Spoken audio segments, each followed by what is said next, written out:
What's good, people? Dream back again. Today I'm bringing you guys something a little different. It's a character I don't personally play too much, but I have played a lot of in the past. My guy sent me this. My guy Genji Mainn sent me this video of him playing Zarya here on Hanamura. So we're gonna go ahead and break this down. He kind of told me what we're gonna be going into beforehand. It's a game where he plays pretty well would be an understatement, and you guys will definitely see that by the end of the video here. But the best thing about going back and analyzing gameplay is that even when you think you play perfect, there's always some things that you can improve on and get better. So if you guys like Zarya, I mean, this is going to be a great video for you guys to check out, because in the fact that the gameplay is really high level gameplay. I think Genji right now is about 3400 SR, and I think he's even pushed to Masters now. But at this point in time, he's about 3400 SR. Team rating's about 3380, something like that. But you're going to see him play very well, and then I also have some other places where I think he can kind of improve and get better, to just become more effective in a sense here.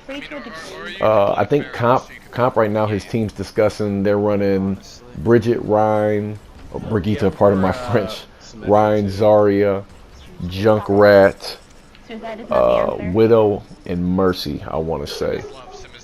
So team comp is decent. Normally with a comp like this, you'd want to see a Hanzo kind of as a bully ball comp with the big grab dragons combo, but it's alright. So out of the gates, he did catch that fire strike there and was able to get some charge that way. But out of the gates, I generally wouldn't do too much damage to myself here. Kind of ate a fire strike there for no reason too. With that, in that situation right there, when he bubbled the Rhine, somewhere where I think he could improve a little bit on is waiting on his allied bubbles a little bit here. He kind of bubbled Rhine before Rhine had really engaged and started contact. With Zarya, you kind of want to bait the contact and bait the damage out before you give a bubble. Right there, another projected barrier for a teammate just to kind of keep them safe. But with a Mei running here, and we're not running a Lucio, what we really have to do is kind of be aggressive. We can't just play the choke, or the Mei's just going to keep walling us off a couple at a time. So you guys should, if we can push behind the Rhine here, see, like right there, he bubbled the Rhine before the Rhine had even really gone in and taken any real damage. I would always let whoever you're going to bubble take a little damage first, so the opposing team doesn't think you have a projected barrier, and at the same time you're going to get full charge off of that, because they're all going to be super aggressive once they see them take a little damage. So if they can push through here, it'd be good. He's still maintaining a good level of charge. I mean, we're at 60, 70, 80 charge right now. Got the pocket from the Mercy. I think we're a little aggressive there. But here, that would have been a perfect time to bubble the Rhine there.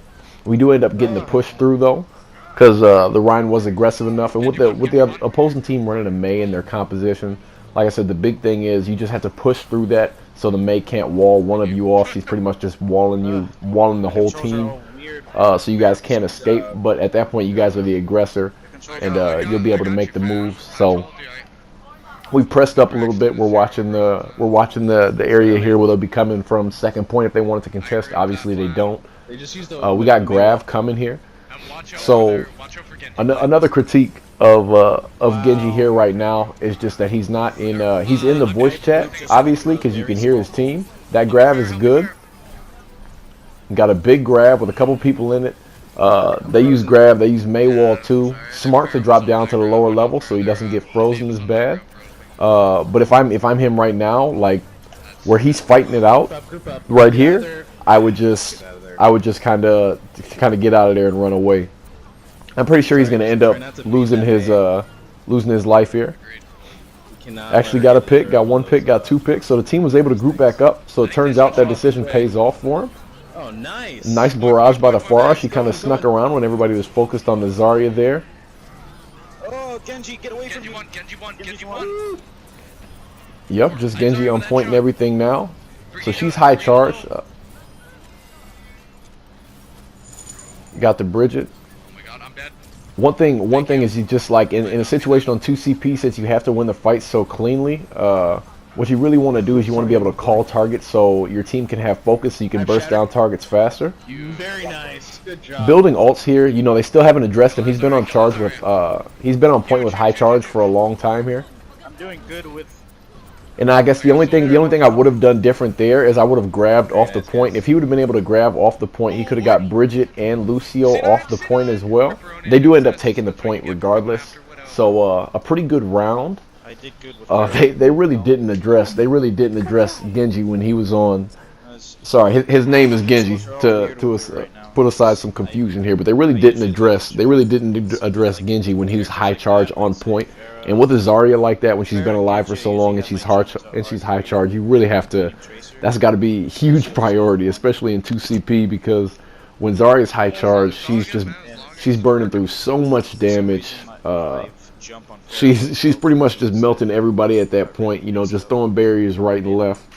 But the one thing that definitely from that first round that he could improve on would just be letting his teammates take a little damage, not a lot of damage to the point where they're actually in danger, but just a little damage so the enemy team commits before you throw the projected barrier on them.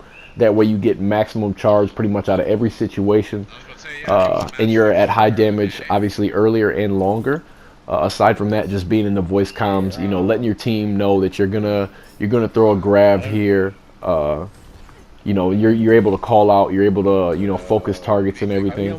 But obviously, you know, he's playing well enough right now where it's working for him. I think it said what 19 elims and 0 deaths, which obviously is not bad.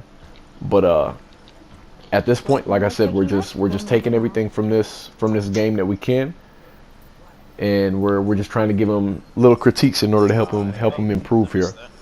At about 73% average energy too, which is pretty high if you guys have ever played Zarya, which means that he's dishing out a lot of damage. Obviously, he's got the gold damage there as well.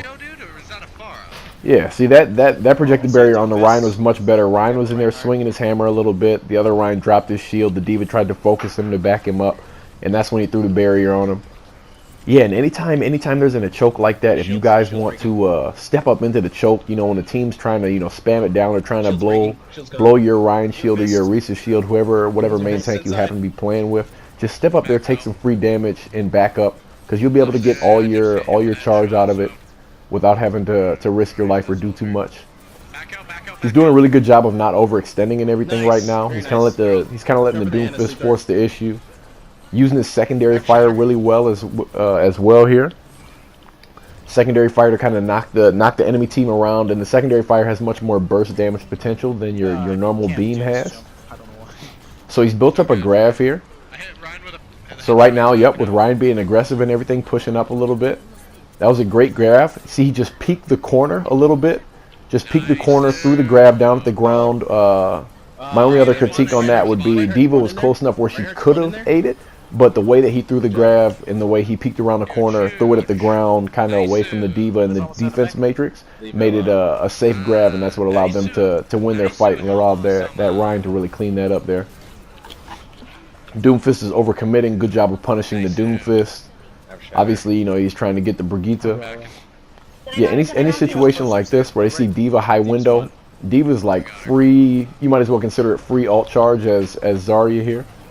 And you can see when he uses his protective barrier, not his projected barrier, so his self barrier, that he just steps up in front of the Ryan shield a little bit when the opposing team is committed to kind of throwing some damage at the Ryan shield.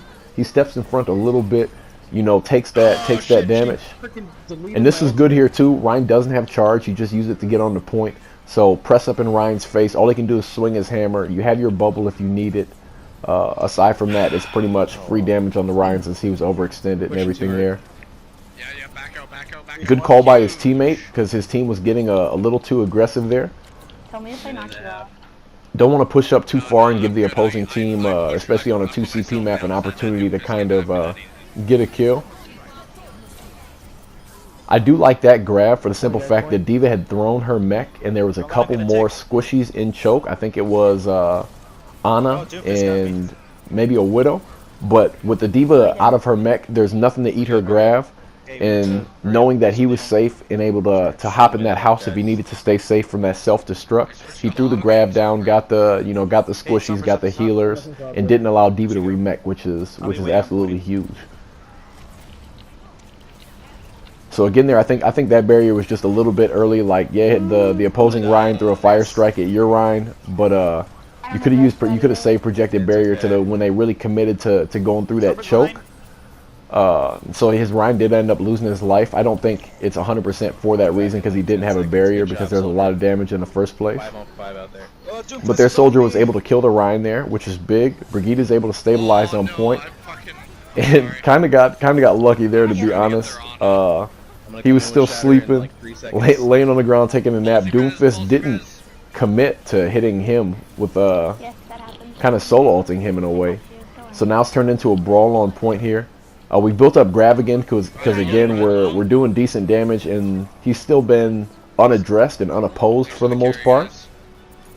I think that's a better Grav with there only being one to the side of point.